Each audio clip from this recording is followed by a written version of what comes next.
युरोपको कुनै पनि देशमा भिजा अप्लाई गर्नभन्दा अगाडि ब्याङ्क स्टेटमेन्टका लागि भनेर तपाईँले ब्याङ्कमा एकैपटक धेरै पैसा डिपोजिट गर्दै हुनुहुन्छ।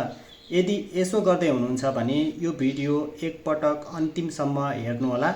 एमबिसीले ब्याङ्क ब्यालेन्स मात्र हेर्ने होइन, पैसा कहाँबाट आयो भनेर सोर्स पनि हेर्ने गर्दछ।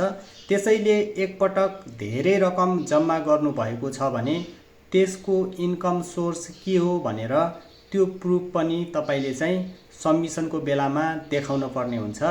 जस्तै salary, business income, property sales वा स्पोन्सर केबाट पैसा आएको हो त्यसको प्रमाण पनि तपाईँले चाहिँ भिएफएस अथवा बिएलएस अथवा एमबिसी सबमिसनको बेलामा राख्नुभयो भने तपाईँको भिजा अझ धेरै लाग्न सक्ने सम्भावना रहन्छ।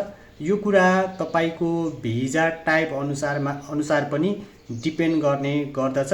यस्तै थप जानकारीका लागि सजिलो सोलुसन नेपाल प्राइभेट लिमिटेडलाई आजै फलो गर्नुहोला। हस्त, धन्यवाद।